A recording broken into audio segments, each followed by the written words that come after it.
नीमच में सर्राफा कारोबारी की मौत के बाद बड़ा आर्थिक संकट, सत्यम ज्वेलर्स के बाहर ग्राहकों की भीड़, 15 करोड़ की पूंजी फंसी, कलेक्टर कार्यालय में दिया ज्ञापन। नीमच शहर के नामी सर्राफा व्यवसायी बहादुर सोनी के निधन के बाद अब उनके ग्राहकों की रातों की नींद उड़ गई है। रविवार को नीमच के कलेक्टर कार्यालय में 60 से ज्यादा पीड़ित ग्राहक एक साथ तहसीलदार संजय मालवी को ज्ञापन देने पहुंचे। उन्होंने बताया कि सत्यम ज्वेलर्स के संचालक स्वर्गीय बहादुर सोनी पर भरोसा कर ग्राहकों ने अपनी जीवन भर की कमाई सोना चांदी और नकदी गहने बनवाने के लिए सौंपी थी, लेकिन उनकी मृत्यु के बाद अब यह करीब 15 करोड़ की अमानत संकट में दिखाई दे रही है।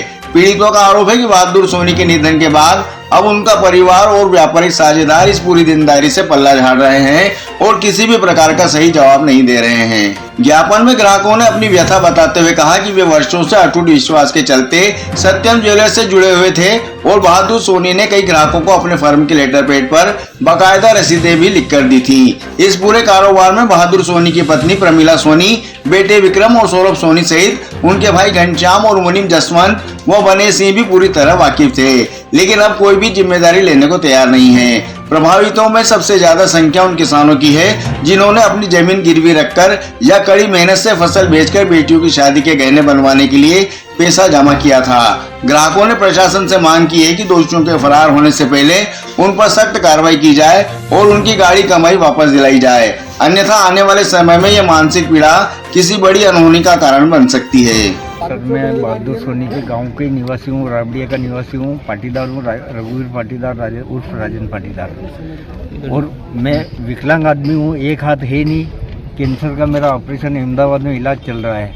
6 लाख रुपए मैंने ब्याज से दिए थे, तो मेरा ये कहना है कि कम से कम मेरे को ब्याज नहीं मिले, बाकी मेरी ज़मीन बेच के मैंने 6 लाख रुपए इनको दिए, कम से कम मेरे 6 लाख रुपए तो मूलधन मुझे प्राप्त हो जाए। ये ज्ञापन देने के लिए हम सभी यहाँ। कब दिया थे आपने पैसे? और ये 1 मार्च 2025 को दिए थे और ये मार्च में देने का वादा था कि 1 मार्च 26 को आपको मतलब 7,44,000 रुपये दे देंगे। किसको दिए थे और क्यों दिए थे? बहादुर सोनी को दिए थे। सर, इसमें मेन मुद्दा उनने बोला था मैं आपको 2% का ब्याज दूंगा और आपका ये खर्चा पानी चल जाएगा, इलाज वगैरह, उस लालच में दिए थे। अभी कहाँ है वो? फरार है कि क्या है? क्या हुआ? अभी घर पे गए तो घर पे कोई है ही नहीं सर। अब लेडीज है तो उनसे हम बात नहीं कर सकते, और भाई को फोन लगा रहे तो बोले कि आपको जो करना हो कलेक्टर कार्यालय, एसपी कार्यालय, जहाँ जाना हो जहाँ जाओ।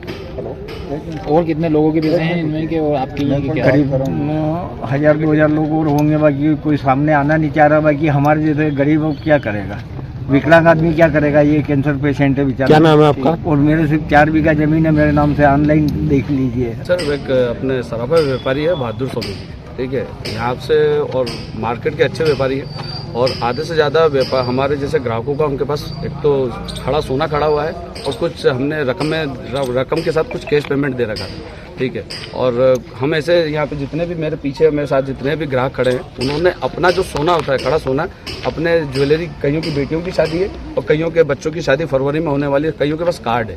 और आज उनकी जो भी मृत्यु का जो भी कारण रहा, वो मृत्यु हो गई उनके। आज से 24 तारीख को उनकी जो मृत्यु हुई थी, उसके पश्चात हमने 3-4 दिन के बाद हमने ये सोचा कि इनके परिवार से बात की जाए, क्योंकि सर 30 ग्राम, 40 ग्राम, 50 ग्राम, 150 ग्राम, 200 ग्राम तक का सोना, 300 ग्राम तक का सोना गांव के व्यापारियों ने, किसानों ने अपना पैसा, अपना ज्वेलरी बनाने के लिए, अपनी बेटी के व्यवसाय शादी के लिए वहाँ दिया हुआ है कि वो आने वाले समय में उनका आभूषण बना के उनको शादी में दे सके।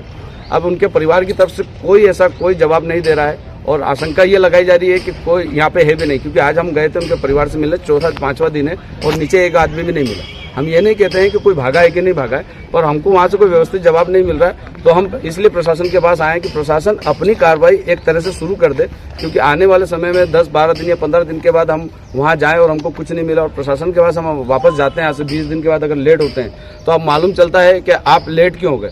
तो हमारी कार्रवाई, हमने उनके भाई को अवगत करवाया गया था कि आपने हमको आज 5वें दिन हमने बुलाया था, पर उन्होंने साफ मना कर दिया कि मेरे पास कोई जवाब नहीं है, आप आगे की कार्रवाई कर सकते हैं। तो हमने उनके भाई को फ़ोन लगाने के, अवगत करवाने के बाद आज हम कलेक्टर साहब के पास आवेदन देने आए हैं। इसके बाद हम एसपी साहब भी जाएंगे और हम ये जो सर्राफा व्यवसाय का जो एसोसिएशन है उनके पास भी जाएंगे और उनके दिए हुए बिल, हमारे पास पक्के बिल हैं। हम ये नहीं कहते कि बहादुर सोनी जी भैया जो खराब थे, पर आज उनके पास जो हादसा हुआ है, किसी के साथ भी हो सकता है, पर जो आदमी व्यवसाय करता है, जिस तरीके से व्यवसाय करता है, आप सभी को पता होगा इस माध्यम से, आपके माध्यम से व्यवसाय कैसे किया जाता है। आपको 50% अमाउंट दिया जाता है किसी भी व्यवसाय को करने के लिए, फिर आपको आपकी ज्वेलरी बनाई जाती है, पर उस दिए हुए गड़े सोने को भी कोई मना, गोल्ड को, सिल्वर को कोई मानने को तैयार नहीं हो रहा है, यानी कोई जवाब देने को तैयार नहीं हो रहा है। आज उनकी जो वाइफ है, अगर वो जवाब देती कि हाँ ऐसा ऐसा है, तो हम इस चीज़ को कार्रवाई नहीं करते, पर आप मजबूरन इस कार्रवाई को करने के लिए लगभग कितने व्यक्ति हों, कितना रुपया होगा ये सब मिला के? नहीं, देखो व्यक्ति तो 50-60 मान सकते हैं है,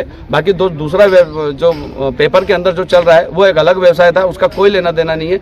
आज हम जैसे इनके ये किसान आदमी है, ऐसे आदमी हम जहाँ तक मैं कोशिश कर सकता हूँ, यहाँ जो खड़े हैं वो 50 से 60 आदमी हो सकते हैं। अब पैसे का कोई अनुमान नहीं लगा सकता है कि 10 लाख हो सकते हैं, 10 करोड़ हो सकते हैं, ये क्योंकि अभी हमने टोटल किया नहीं है। हाँ, ज़्यादा से ज़्यादा अगर देखा जाए कि हमारे जब का खड़ा सोना मिला के या चांदी मिला के या अमाउंट मिला के 10 से 15 करोड़ रुपए तक की राशि हो सकती है। जो बाकी पेपर में जो चल रहा है 500 करोड़ का है, वो यहाँ एक भी व्यक्ति वैसा आदमी नहीं है जो बोले कि मेरे इतने करोड़ है। यहाँ लाखों ज्ञापन देके क्या मांग की गई है, क्या चाहते हैं? ज्ञापन देके यही मांग करी गई है कि हमारी चीज़ों को जहाँ यथावस्थ है वहीं रखी जाए, और जब भी कार्रवाई होती है तो पहले वो हमारे जो भी सामान है या हमारा जो लेन देन है पक्के बिल के साथ उसका निराकरण करे, चाहे प्रशासन करे